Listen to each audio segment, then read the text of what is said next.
ଚାଲନ୍ତୁ ଆଜି ଗୋଟେ ବହୁତ ସୁନ୍ଦର ଆଉ ମନଛୁଆଁ କାହାଣୀ ଶୁଣିବା। ଏ କାହାଣୀ ହେଉଛି ଏକ ଅସାଧାରଣ ବନ୍ଧୁତା ବିଷୟରେ ଆଉ ଏକ ଏମିତି ଶିକ୍ଷା ବିଷୟରେ ଯାହା ହୁଏତ ସାରା ଜୀବନ ପାଇଁ ମନେ ରହିଯିବ। ତେବେ କାହାଣୀଟା ଆରମ୍ଭ ହେଉଛି ଏମିତି। ଜଣେ ବୟସ୍କା ମହିଳା ଥିଲେ, ଟିକେ ଅଜବ ପ୍ରକାରର। ସେ ସମସ୍ତଙ୍କ ସହ ଏତେ ସହଜରେ ମିଶୁ ନଥିଲେ, ବହୁତ ବାଛି ବାଛି କଥାବାର୍ତ୍ତା କରୁଥିଲେ। ଆଉ ଜାଣିଛନ୍ତି, ସେହି ମହିଳା ଜଣକ କାହିଁକି କେଜାଣି ଆମ କାହାଣୀର ଯିଏ କଥାକାର ତାଙ୍କୁ ହିଁ ନିଜର ସାଙ୍ଗ ବାଛିଲେ।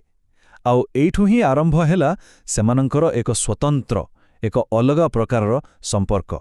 ତେବେ ଏ ଦୁହିଁଙ୍କର ନା ଗୋଟେ ଖାସ୍ ନିୟମ ଥିଲା।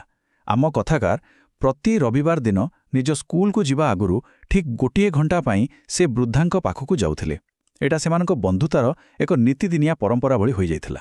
ଚାଲନ୍ତୁ ଏବେ ଆମେ ସେହି ବୃଦ୍ଧାଙ୍କର ସବୁଠୁ ଆଶ୍ଚର୍ଯ୍ୟକର କଥା ବିଷୟରେ ଜାଣିବା। ତାଙ୍କ କୋଠରୀ, ସତ କହିବାକୁ ଗଲେ ତାଙ୍କ କୋଠରୀ ଥିଲା ଗୋଟେ ଅଦ୍ଭୁତ ଆଉ ବିସ୍ମୟକର ଦୁନିଆ। ଯେତେବେଳେ ଆମ କଥାକାର ପ୍ରଥମ ଥର ପାଇଁ ତାଙ୍କ କୋଠରୀ ଭିତରକୁ ଗଲେ ନା, ସେ ପୁରା ଆଶ୍ଚର୍ଯ୍ୟ ହୋଇଗଲେ। କାରଣ ସେଠାରେ ପ୍ରାୟ ସବୁ ଜିନିଷ ଗୋଟି ଗୋଟି ଛୋଟ ଛୋଟ ବ୍ୟାଗ୍ ଭିତରେ ସଜେଇକି ରଖାଯାଇଥିଲା। ଏମିତି ଦୃଶ୍ୟ ସେ ଆଗରୁ କେବେ ଦେଖିନଥିଲେ।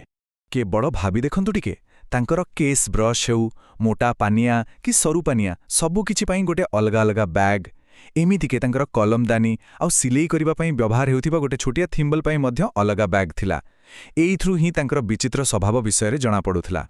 ତ ଯେତେବେଳେ କଥାକାର ତାଙ୍କୁ ଏ ବିଷୟରେ ପଚାରିଲେ, ସେ ବହୁତ ସରଳ ଭାବରେ ଉତ୍ତର ଦେଲେ। କହିଲେ, ଆରେ ଏମିତି କିଛି ନାହିଁ, କିଛିଟା ଧୂଳିରୁ ଜିନିଷକୁ ବଞ୍ଚେଇବା ପାଇଁ ଆଉ କିଛିଟା ମୋର ସବୁକିଛି ସଜାଡ଼େ ରଖିବାର ଅଭ୍ୟାସ ପାଇଁ। କିନ୍ତୁ ଜାଣିଛନ୍ତି, ଏଇ ଯେଉଁ ତାଙ୍କର ଅଜବ ଅଭ୍ୟାସ ଥିଲା, ତା ପଛରେ ତାଙ୍କର ଗୋଟେ ବହୁତ ବଡ଼ ଆଉ ଭଲପାଇବା ଭରା ହୃଦୟ ଲୁଚି ରହିଥିଲା। କିଛି କିଛି ବ୍ୟାଗ୍ ଭିତରେ ସେ ତାଙ୍କ ନାତିନାତୁଣୀଙ୍କ ପାଇଁ ମିଠା, ଅଙ୍ଗୁର ଆଉ ସେଓ ସାଇତି ରଖୁଥିଲେ। ଏଥର ଜଣାପଡ଼ୁଥିଲା ଯେ ତାଙ୍କର ସେ ସୁସଜ୍ଜିତ ଦୁନିଆଟି ପ୍ରେମରେ ମଧ୍ୟ ଭରପୁର ଥିଲା। ଆଉ ଗୋଟେ କାମ ଥିଲା ଯାହା ସେମାନେ ଏକାଠି କରୁଥିଲେ। ବହୁତ ପୁରୁଣା ବାଇବେଲଟିଏ ପଢ଼ୁଥିଲେ। ଏତେ ପୁରୁଣା ଯେ ତାର ପୃଷ୍ଠାଗୁଡ଼ିକରେ ସମୟର ଚିହ୍ନ ଲାଗି ହଳଦିଆ ପଡ଼ିଯାଇଥିଲା। ଏହି ପଢ଼ିବାଟା ସେମାନଙ୍କର ବନ୍ଧୁତାକୁ ଆହୁରି ମଜବୁତ କରୁଥିଲା।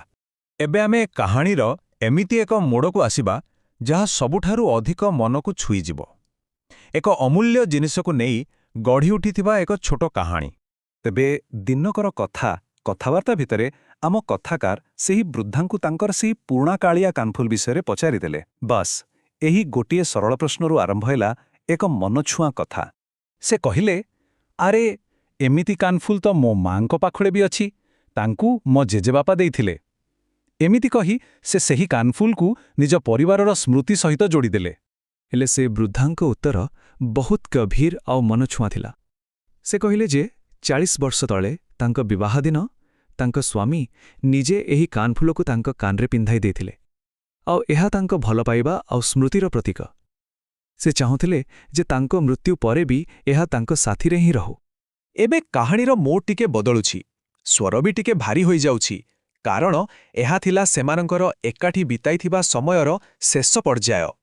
ଆଉ ଦୁଃଖର କଥା, ସେହି ବର୍ଷ ଗ୍ରୀଷ୍ମ ଋତୁରେ ହିଁ ସେହି ବୃଦ୍ଧା ଜଣକ ଆରପାରିକୁ ଚାଲିଗଲେ। ଆଉ ହଁ, ତାଙ୍କର ଶେଷ ଇଚ୍ଛା ବି ପୂରଣ ହେଲା। ସେହି କାନଫୁଲ ସହିତ ହିଁ ତାଙ୍କୁ ସମାଧି ଦିଆଗଲା। ତେବେ ଏ କାହାଣୀଟି ଶେଷରେ ଆମକୁ ଗୋଟେ ବହୁତ ବଡ଼ କଥା ଶିଖେଇ ଦେଇଯାଏ। ତାଙ୍କ ବନ୍ଧୁତାର ପ୍ରଭାବ କେତେ ଗଭୀର ଥିଲା ତାହା ଦର୍ଶାଏ। ତେବେ ଏ କାହାଣୀରୁ ଆମେ କ'ଣ ଶିଖିଲେ? ଦେଖନ୍ତୁ, ପ୍ରଥମ କଥା ହେଲା, ଆମ ଆଖପାଖରେ ଥିବା ବୟସ୍କ ଆଉ ଏକୁଟିଆ ଲୋକଙ୍କ ସହ କିଛି ସମୟ ବିତାଇଲେ ତାଙ୍କ ଜୀବନରେ ଆନନ୍ଦ ଆସିପାରିବ। ଦ୍ୱିତୀୟ କଥା ହେଉଛି, ଏମିତି କରିବା ଦ୍ୱାରା କେବଳ ସେମାନେ ନୁହନ୍ତି, ଆମେ ନିଜେ ମଧ୍ୟ ନିଜର ଦୁଃଖ କଷ୍ଟକୁ କିଛି ସମୟ ପାଇଁ ଭୁଲିଯାଉ। ଆଉ ଶେଷରେ ଏହାର ବଦଳରେ ଆମକୁ ସେମାନଙ୍କର ସ୍ନେହ, ଆଶୀର୍ବାଦ ଆଉ ଜୀବନର ଅଭିଜ୍ଞତାରୁ ମିଳିଥିବା ଜ୍ଞାନରୂପକ ଉପହାର ମିଳିଥାଏ। ତେବେ ଶେଷରେ ମନରେ ଗୋଟିଏ ହିଁ ପ୍ରଶ୍ନ ଆସେ, ଆମେ ସମସ୍ତେ ନିଜ ଜୀବନରେ ଏମିତି କାହାର ଦିନକୁ ଟିକେ ଉଜ୍ଜ୍ୱଳ କରିପାରିବା? କାହା ଜୀବନରେ କିଛି ସମୟ ଦେଇ ଆଲୋକ ଭରିପାରିବା?